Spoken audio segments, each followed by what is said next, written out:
El huésped. Albert Camus. La nieve había empezado a caer de repente a mediados de octubre, después de 8 meses de sequía. Sin la transición de la lluvia, y los 20 alumnos que vivían en los pueblecitos diseminados por la meseta no iban a clase. El maestro miraba para los 2 hombres que subían hacia él. Uno iba a caballo, el otro a pie. Todavía no habían llegado al abrupto repecho que llevaba a la escuela, edificada en la ladera de una colina. Avanzaban trabajosa y lentamente en la nieve, entre las piedras, por el inmenso espacio de la alta meseta desierta. De vez en cuando, el caballo tropezaba. Aún no se le oía, pero se veía muy bien el chorro de vapor que le salía por las fosas nasales. Uno de los hombres, al menos, conocía la región. Iban siguiendo la pista, a pesar de que había desaparecido desde hacía varios días bajo una capa blanca y sucia. El maestro calculó que no estarían en la colina antes de media hora. Hacía frío y se metió en la escuela para ponerse un jersey. Cruzó la clase vacía y helada. En el encerado los 4 ríos de Francia, dibujados con 4 tizas de colores diferentes, corrían hacia sus estuarios desde hacía 3 días. Había que esperar el buen tiempo. Daru, el maestro, no calentaba más que el único cuarto que constituía toda su morada, contiguo a la clase cuya puerta daba al este de la meseta. La ventana, como las de la clase, daba también al mediodía. Por este lado, la escuela se encontraba a varios kilómetros del lugar en que la meseta comenzaba a descender hacia el sur. Con tiempo claro, se podían ver las masas violetas del contrafuerte montañoso donde se abría la puerta del desierto. Después de entrar un poco en calor, Daru volvió a la ventana desde donde por primera vez había divisado a los 2 hombres. Ahora ya no se les veía. Se hallaban pues subiendo el repecho. El cielo estaba menos oscuro. Durante la noche había dejado de nevar. Amaneció con una luz grisácea, que apenas había aumentado a medida que el techo de nubes se elevaba. A las 2 de la tarde hubiese dicho que ese día acababa de comenzar. Pero esto era mejor que aquellos 3 días en que la nieve espesa caía en medio de unas tinieblas incesantes con pequeñas ráfagas de viento que hacían trepidar la doble puerta de la clase. Daru entonces se pasaba las horas muertas en su cuarto, del que no salía sino para ir al cobertizo a dar de comer a las gallinas o a buscar carbón.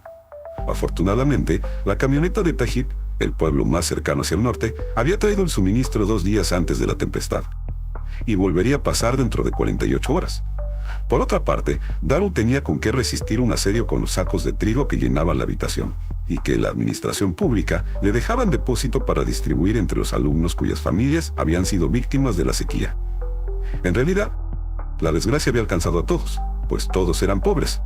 Daru repartía a diario una ración a los niños, y sabía muy bien que durante estos días malos les había faltado. Probablemente un padre o un hermano mayor vendría aquella tarde, y podría abastecer a todos de grano. Lo que hacía falta era que pudieran resistir para empalmar con la cosecha siguiente. Eso era todo. Ahora llegaban de Francia barcos cargados de trigo. Lo más duro había pasado, pero sería difícil olvidar esta miseria. Este ejército de fantasmas andrajosos errando bajo el sol, las mesetas calcinadas meses y meses enteros, la tierra contraída poco a poco, literalmente achicharrada, hasta el punto de que cada piedra se deshacía en polvo bajo los pies. Los corderos morían en esa época a millares, y también algunos hombres, acá y allá, sin que muchas veces se llegara a saberlo. Ante esta miseria, él, que vivía casi como un monje en aquella escuela perdida, contento por otra parte con lo poco que tenía y de esta vida ruda, se sintió un señor, con sus paredes enlucidas, su estrecho diván, sus estantes de madera de pino, su pozo y su suministro semanal de agua y de alimentos. Y de repente se nieva sin ningún aviso, sin la transición de la lluvia. El país era así de cruel para vivir en él, incluso sin los hombres, que por otra parte no arreglaban nada. Pero Daru había nacido ahí. En cualquier otro sitio se sentía exiliado. Salió y dio unos pasos por el terraplén delante de la escuela. Los 2 hombres habían llegado a la mitad de la cuesta. Daru reconoció en el jinete a Balduzzi, el viejo gendarme que conocía desde hacía mucho tiempo. Un árabe, con la cabeza baja y las manos atadas, caminaba detrás de Balduzzi, que sostenía el extremo de la cuerda. El gendarme saludó con un ademán, al que Daru no contestó, ocupado como estaba en mirar al árabe vestido con una chilaba que en otro tiempo había sido azul, con unas sandalias y unos calcetines de gruesa lana cruda en los pies, y una bufanda estrecha y corta a modo de turbante en la cabeza. Se iban acercando. Balduzzi mantenía el caballo al paso para no hacerle daño al árabe, y el grupo avanzaba muy despacio. A un alcance de la voz, Balduzzi gritó: «1 hora para andar los 3 kilómetros de Alameur hasta aquí». Daru no contestó. Bajo y fornido, enfundado en su grueso jersey, miraba cómo subían. Ni una sola vez el árabe había levantado la cabeza. «Hola», dijo Daru cuando llegaron al terraplén. «Entrad a calentaros un poco». Balducci se bajó con trabajo del caballo, sin soltar la cuerda. Sonrió al maestro con una sonrisa que le salía de debajo de unos mostachos erizados. Sus ojillos oscuros, muy hundidos bajo una frente curtida, y su boca rodeada de arrugas, le daban un aspecto atento y aplicado. Daru cogió las riendas, llevó el caballo al cobertizo y volvió a la escuela, donde le esperaban los dos hombres. Los hizo entrar en su cuarto. «Voy a calentar la clase», dijo. «Allí estaremos más anchos». Cuando entró de nuevo en el cuarto, Balducci estaba sobre el diván. Había desatado la cuerda con que sujetaba al árabe. Este se había acurrucado junto a la estufa. Con las manos liadas y el turbante echado para atrás, miraba hacia la ventana. Al principio solo vio sus enormes labios, gruesos, lisos, casi negroides. La nariz, sin embargo, era recta, los ojos sombríos, llenos de fiebre. El turbante dejaba ver una frente obstinada y bajo la piel curtida por el sol, pero un poco descolorida por el frío, toda la cara tenía un aspecto a la vez inquieto y rebelde, que impresionó a Daru cuando el árabe, volviendo la cara hacia él, lo miró fijamente a los ojos. «Pasad ahí al lado», dijo el maestro. «Os voy a hacer té con menta». «Gracias», dijo Balducci. «¡Qué faena! ¡Viva el retiro!». Y dirigiéndose en árabe a su prisionero: «Tú, ven». El árabe se levantó y despacio, con las muñecas juntas por delante, entró en la clase. Con el té, Daru llevó una silla, pero Balducci se había instalado ya en el primer pupitre de la clase y el árabe se había colocado contra la tarima del maestro, frente a la estufa que había entre la mesa y la ventana. Cuando tendió el vaso de té al prisionero, Daru dudó ante sus manos atadas. «Tal vez se le pueda desatar». «Desde luego», dijo Balducci. «Era para el viaje». E hizo ademán de levantarse, pero Daru, dejando el vaso en el suelo, se había arrodillado ya junto al árabe. Este, sin decir nada, miraba cómo lo desataban con sus ojos calenturientos. Una vez las manos libres, se frotó las muñecas hinchadas una contra otra, cogió el vaso de té y sorbió el líquido abrasador, a tragos cortos y rápidos. «Bueno», dijo Daru. «¿Dónde vais así?» Balducci dejó de beber. «Aquí, hijo». «¡Qué alumnos más raros!» «¿Vais a dormir aquí?» «No, yo me vuelvo a la Meur y tú entregarás el camarada a Tingit. Lo esperan en la gendarmería».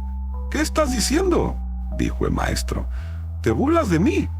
«No, hijo, son órdenes». «¿Órdenes? Yo no soy...». «Bueno, quiero decir que no es ese mi oficio». ¿Qué quieres decir? En tiempo de guerra se hacen todos los oficios». «Entonces esperaré la declaración de la guerra». Balducci asintió con la cabeza. «Bueno, pero las órdenes son órdenes y también te atañen a ti. Parece ser que hay jaleo. Se habla de una rebelión próxima. Estamos movilizados, en cierto sentido». Daru seguía con su aire obstinado. «Escucha, hijo», dijo Balducci. «Me resulta simpático y tienes que comprender. En Alameur somos solo una docena de hombres y tenemos que patrullar por todo el territorio de un departamento, aunque sea pequeño. Así que tengo que volver. Me han dicho que te confía este individuo y que vuelve inmediatamente. No podíamos custodiarlo allá abajo. Su pueblo se agitaba y querían llevárselo. Tú debes conducirlo a Tingui durante el día de mañana. No son 20 kilómetros los que van a asustar a un buen mozo como tú. Después, todo habrá terminado. Volverás a la escuela con tus alumnos y a la buena vida». Fuera, oyeron al caballo resoflar y pisotear el suelo con las pescuezas. Daru miraba por la ventana. Decididamente el tiempo se levantaba. La luz se extendía por la meseta nevada. Cuando se hubiera derretido toda la nieve, el sol volvería a reinar y abrazaría una vez más los campos de piedra. Durante días, el cielo inalterable derramaría su luz seca sobre la inmensidad solitaria, donde nada hacía pensar en el hombre. «Bueno», dijo volviéndose hacia Balducci, «¿y qué es lo que he hecho?». Y continuó, antes de que el gendarme hubiera abierto la boca.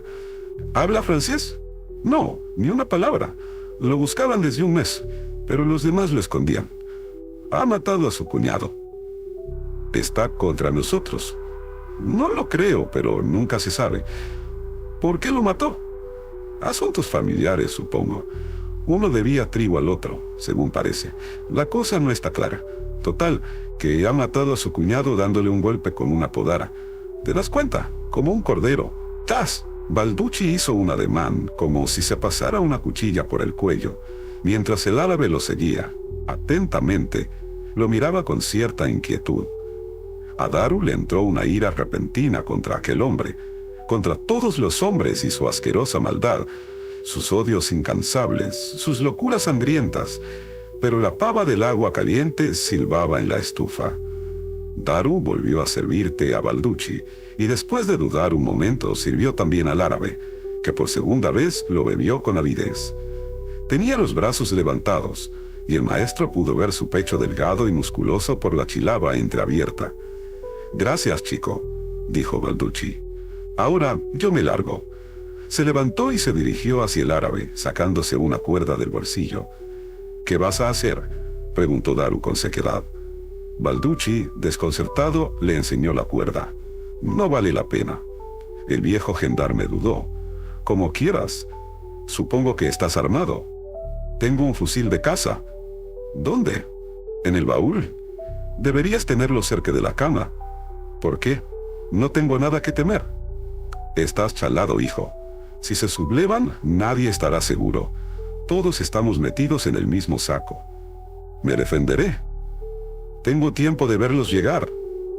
Balducci se echó a reír, y luego el bigote le cubrió de repente unos dientes todavía blancos. «¿Que tienes tiempo?». «Bueno, lo que yo decía, siempre te ha faltado un tornillo. Por eso me resulta simpático. Mi hijo era así». Al mismo tiempo, sacó su revólver y lo dejó sobre la mesa. «Toma, yo no tengo necesidad de dos armas para ir de aquí a El Aumer». El revólver brillaba sobre la pintura negra de la mesa. Cuando el gendarme se volvió hacia él, el maestro sintió un olor a cuero y a caballo. «Mira, Balducci», dijo Daru de repente, «todo esto me repugna, y ese tipo el primero, pero no lo entregaré. Luchar, sí, si hace falta, pero esto no». El viejo gendarme estaba ante él, y lo miraba con severidad. «No hagas tonterías», dijo despacio. «A mí tampoco me gusta todo esto. Uno no se acostumbra a atar a un hombre, a pesar de los años, y hasta se tiene vergüenza. Sí, pero no se les puede dejar que hagan lo que quieran». «No lo entregaré», repitió Daru. «Es una orden, hijo. Te lo repito». «Eso es. Repíteles lo que te he dicho. Yo no lo entregaré». Visiblemente, Balducci se esforzaba por reflexionar. Miró al árabe y a Daru. Al fin se decidió. «No, no les diré nada. Si tú no quieres ayudarnos, allá tú. Yo no te denunciaré. Solo tengo orden de entregarte el prisionero, y es lo que hago. Ahora vas a firmarme el papel. ¿No hace falta? No negaré que me lo has dejado. No seas malo conmigo. Sé que dirás la verdad. Eres de aquí, eres un hombre. Pero debes firmar. Lo exige el reglamento». Daru abrió un cajón, sacó un frasquito cuadrado de tinta morada, el portaplumas de mango colorado con la plumilla que le servía para trazar los modelos de caligrafía, y firmó. El gendarme dobló cuidadosamente el papel y se lo guardó en la cartera. Después se dirigió hacia la puerta. «Te acompaño», dijo Daru. «No», replicó Balducci. «No hace falta que andes con cumplidos. Me has ofendido». Balducci miró al árabe, inmóvil, en el mismo sitio. Sorbió por la nariz con aire apesadumbrado y se volvió hacia la puerta. «Adiós, hijo». La puerta se batió detrás de él. Balducci surgió delante de la ventana y después desapareció. La nieve ahogaba sus pasos. El caballo se agitó detrás de la pared. Unas gallinas se espantaron. Al poco rato, Balduzzi volvió a pasar por delante de la ventana, tirando del caballo por la brida. Caminaba hacia el repecho sin volverse y desapareció seguido del caballo. Se oyó el ruido de una piedra grande que rodaba perezosamente. Darú se volvió hacia el prisionero, que no se había movido, pero que no dejaba de mirarlo. «Espera», dijo el maestro en árabe, y se dirigió hacia su cuarto. En el momento de pasar el umbral, cambió de parecer. Fue a la mesa, cogió el revólver y se lo metió en el bolsillo. Después, sin volverse, entró en su habitación. Durante mucho tiempo, se quedó echado en el diván, mirando al cielo que se oscurecía poco a poco, escuchando el silencio. Ese silencio que los primeros días de su llegada, después de la guerra, le había parecido tan penoso. En aquella época había pedido un puesto en la pequeña ciudad, al pie de los contrafuertes que separan la altiplanicie del desierto. Allí, unas murallas rocosas, verdes y negras al norte, rosas o malvas al sur, marcaban la frontera del eterno verano. Pero lo habían nombrado para un puesto más al norte, en la misma meseta. Al principio, la soledad y el silencio le habían resultado muy duros en aquellas tierras ingratas, habitadas solamente por las piedras. A veces la existencia de unos surcos hacía pensar en tierras cultivadas, pero en realidad los surcos habían sido excavados para sacar a la luz del día cierta piedra propicia para la construcción. Allí solo se labraba para cosechar pedruscos. Otras veces raspaban algunas pellas de tierra acumuladas en las hondonadas para abonar los áridos jardines de los pueblos. Solamente la piedra cubría las 3/4 partes de este país en el que las ciudades nacían, brillaban y desaparecían. Los hombres pasaban, se amaban o se mordían la garganta y después morían. En este desierto, nadie, ni él ni su huésped, eran nada.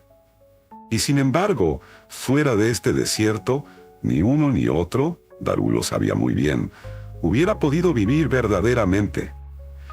Cuando se levantó, ningún ruido se oía en la sala de clase. Darú se quedó asombrado ante la franca alegría que sentía, solo de pensar que el árabe hubiera podido escaparse y que iba a encontrarse solo, sin tener que decidir nada. Pero el prisionero seguía allí. Se había echado cual luergo era entre la estufa y la mesa, con los ojos muy abiertos, mirando al techo. En esta posición se le veían sobre todo los gruesos labios, que le daban un aspecto enojado. «Ven», dijo el maestro. El árabe se levantó y lo siguió. En la habitación el maestro señaló una silla al lado de la mesa, bajo la ventana.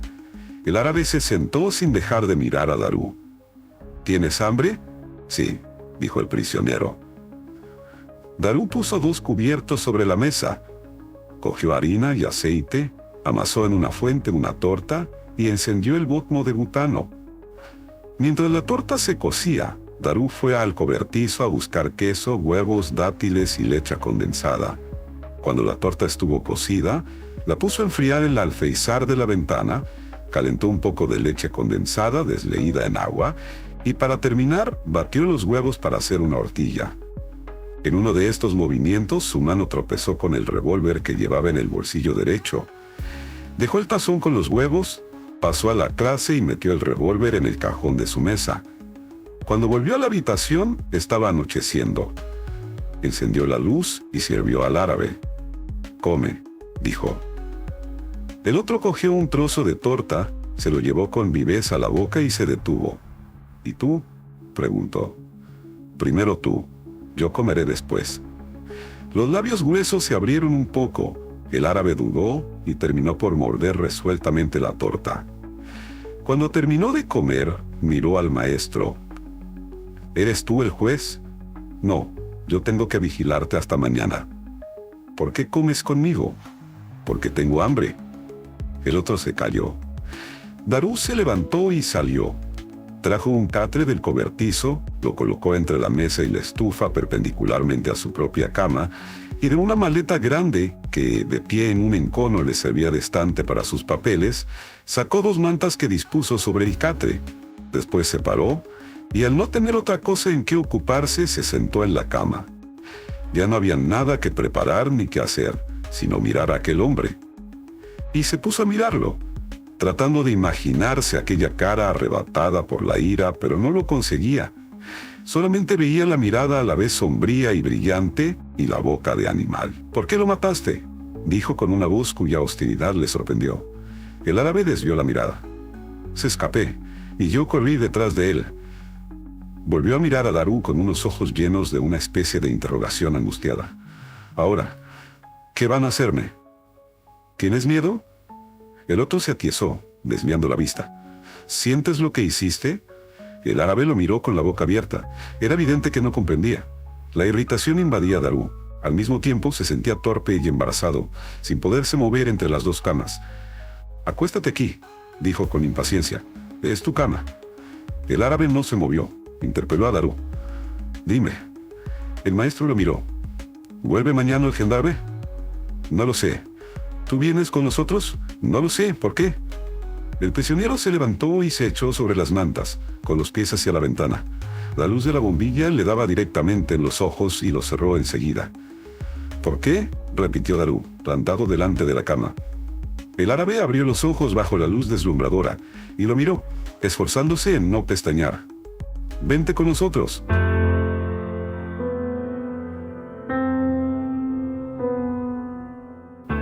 En medio de la noche, Daru no conseguía dormir. Se había metido en la cama después de desnudarse completamente. Tenía la costumbre de dormir desnudo, pero cuando se encontró en su cuarto sin ninguna ropa, dudó. Se sentía vulnerable y estuvo tentado de volverse a vestir. Pero se encogió de hombros. Ya se había visto en situaciones peores, y si hiciera falta, descalabraría a su adversario. Desde la cama podía observarlo, echado de espaldas, inmóvil, con los ojos cerrados bajo la intensa luz. Cuando Daru la apagó, pareció que las tinieblas se congelaran de repente. Poco a poco la noche fue recobrando vida en la ventana donde el cielo sin estrellas se movía suavemente. El maestro distinguió enseguida el cuerpo extendido ante él. El árabe seguía sin moverse, pero sus ojos parecían estar abiertos. Un viento ligero rondaba alrededor de la escuela. Tal vez terminaría por alejar las nubes y volvería a brillar el sol. Durante la noche, el viento aumentó. Las gallinas se alborotaron un poco, después se callaron. El árabe se volvió de costado dando la espalda a Daru, y a este le pareció oírlo gemir. Entonces acechó su respiración, más fuerte y más regular que hacía un momento. Daru oía ese aliento tan cercano y soñaba sin poderse dormir. En la habitación en que, desde hace un año, dormía solo, aquella presencia le molestaba, pero también le molestaba porque le imponía una especie de fraternidad que él rechazaba en las circunstancias actuales, y que conocía muy bien. Los hombres que comparten los mismos dormitorios, ya sean soldados o prisioneros, contraen un lazo extraño como si al quitarse las armaduras con la ropa, se hermanaran cada noche, por encima de sus diferencias en la vieja comunidad del sueño y el cansancio. Pero Daru se agitaba. No le gustaban esas tonterías. Tenía que dormir. Algo más tarde, sin embargo, cuando el árabe se movió imperceptiblemente, el maestro seguía sin conciliar el sueño. Al segundo movimiento del prisionero, se puso tenso, en guardia. El árabe se incorporaba muy despacio sobre sus armas con un movimiento casi de sonámbulo. Sentado en la cama, esperó inmóvil, sin volver la cara hacia Daru, como si escuchara atentamente. Daru no se movió. Acababa de darse cuenta de que se había dejado el revólver en el cajón de la mesa de la clase. Era mejor actuar rápidamente. Sin embargo, continuó observando al prisionero, que con el mismo movimiento cauteloso, ponía los pies en el suelo, esperaba un poco y empezaba a levantarse lentamente. Daru iba a llamarlo cuando el árabe echó a andar, con un paso natural esta vez, pero extraordinariamente silencioso. Se dirigía hacia la puerta del fondo que daba al cobertizo. Hizo girar el picaporte con precaución y salió empujando la puerta tras él, sin cerrarla del todo. Daru no se movió. Se escapa, pensó. Menudo alivio. Sin embargo, aguzó el oído. Las gallinas no se movían. El árabe se hallaba, pues, en la meseta. Entonces le llegó un débil ruido de agua y solo comprendió lo que era en el momento en que el árabe apareció de nuevo en el marco de la puerta, la cerró con cuidado y se acostó sin hacer ruido. Daru se volvió de espaldas y se durmió. Algo más tarde le pareció oír en lo profundo de su sueño unos pasos furtivos alrededor de la escuela. Estoy soñando, se repetía. Y efectivamente, estaba dormido. Cuando se despertó, el cielo estaba despejado. Por la ventana mal encajada, entraba un aire frío y puro. El árabe dormía, acurrucado ahora bajo las mantas, con la boca abierta, totalmente confiado. Pero cuando Daru lo zarandeó, se sobresaltó y miró a Daru sin reconocerlo, con unos ojos de loco y una expresión tan asustada que el maestro dio un paso atrás. «No tengas miedo, soy yo. Vamos a comer». El árabe asintió con la cabeza y dijo que sí. Su rostro había recobrado la serenidad, pero su expresión permanecía ausente y distraída. El café estaba preparado. Lo bebieron, sentados ambos en el catre, y comieron unos trozos de torta. Después, Daru llevó al árabe al cobertizo y le enseñó el grifo donde él se lavaba todos los días. Volvió al cuarto, dobló las mantas, recogió el catre, hizo su cama y ordenó la habitación. Entonces salió al terraplén, pasando por la escuela. El sol se elevaba ya en el cielo azul. Una luz tierna y viva inundaba la meseta desierta. En el repecho, la nieve empezaba a derretirse. Las piedras volverían a aparecer. En cuclillas, al borde de la meseta, el maestro contemplaba la inmensidad del desierto. Pensaba en Balducci. Le había apenado. Le había echado de allí, en cierto modo, como si no quisiera que lo metieran en el mismo saco que a él. Aún oía el adiós del gendarme, y sin saber por qué, se sentía extrañamente vacío y vulnerable. En este momento, al otro lado de la escuela, el prisionero tosió. Daru lo oyó, casi a pesar suyo. Después, furioso, tiró una piedra que silbó en el aire antes de hundirse en la nieve. El crimen idiota de este hombre le sublevaba, pero entregarlo era contrario al honor. Tan solo con pensarlo se volvía loco de humillación. Y maldecía a la vez a los suyos, que le enviaban a aquel árabe, y a este, que se había atrevido a matar y no había sabido escaparse. Daru se levantó, dio unas vueltas por el terraplén, esperó, inmóvil, y entró en la escuela. El árabe, inclinado sobre el suelo de cemento del cobertizo, se lavaba los dientes con 2 dedos. Daru lo miró. «Ven», dijo, y entró en la habitación, delante del prisionero. Se puso una cazadora encima del jersey y se calzó las botas de marcha. Después esperó de pie a que el árabe se hubiera puesto el turbante y las sandalias. Entraron en la escuela y el maestro señaló la salida a su compañero. «Vete». El otro no se movió. «Ahora vengo», dijo Daru. El árabe salió. Daru volvió a entrar en la habitación e hizo un paquete de tostadas de pan, dátiles y azúcar. En la clase, antes de salir, dudó un segundo ante su mesa. Después atravesó el umbral de la escuela y cerró la puerta. «Por ahí», dijo, y tomó la dirección del este, seguido por el prisionero. Pero a poca distancia de la escuela, le pareció oír un ligero ruido detrás de él. Volvió sobre sus pasos e inspeccionó los alrededores de la casa. No había nadie. El árabe le miraba sin comprender lo que hacía. «Vamos», dijo Daru. Caminaron durante 1 hora y descansaron junto a una especie de pico calcáreo. La nieve se derretía cada vez más deprisa. El sol absorbía inmediatamente los charcos. Limpiaba a toda velocidad la meseta, que poco a poco se secaba y vibraba lo mismo que el aire. Cuando de nuevo se pusieron en camino, la tierra resonaba bajo sus pasos. A lo lejos un pájaro hendía el espacio ante ellos con un trino alegre. Daru bebía, respirando profundamente la fresca luz matutina. Una especie de exaltación nacía en él bajo el gran espacio familiar, casi enteramente amarillo ahora, bajo su casquete de cielo azul. Anduvieron 1 hora más, bajando hacia el sur. Llegaron a una especie de eminencia achatada formada por rocas friables. A partir de allí, la meseta descendía, al este, hacia una llanura baja donde se podían distinguir algunos árboles medio secos, y al sur, hacia unos montones de rocas que daban al paisaje un aspecto atormentado. Daru inspeccionó las 2 direcciones. No había más que el cielo en el horizonte. No se veía ningún hombre. Daru se volvió hacia el árabe, que lo miraba sin comprender, y le tendió un paquete. «Toma», dijo. «Son dátiles, pan y azúcar.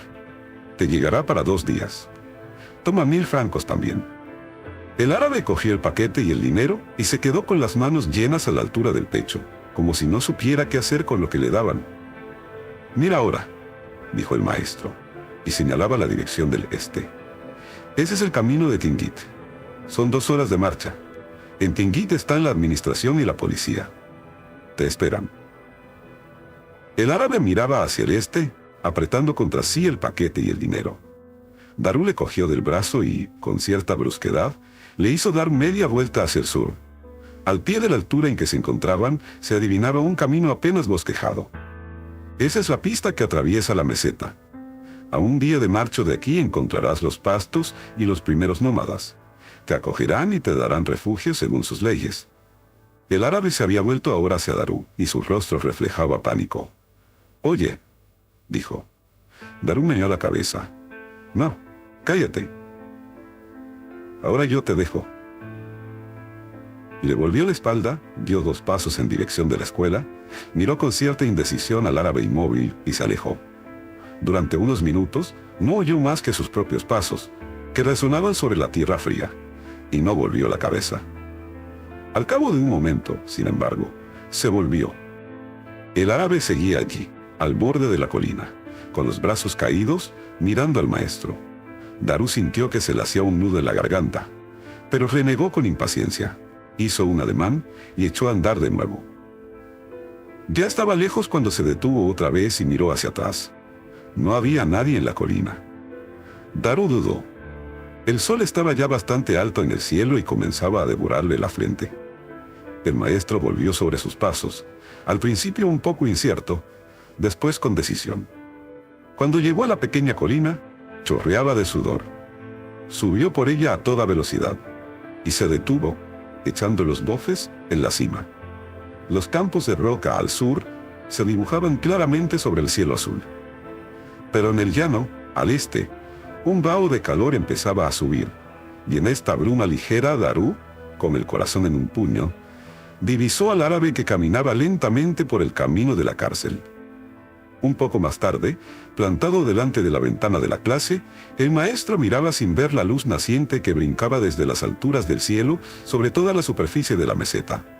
Detrás de él, en el encerado, trazada con tiza por una mano torpe, entre los meandros de los ríos franceses, se extendía la inscripción que el maestro acababa de leer. «Has entregado a nuestro hermano, lo pagarás».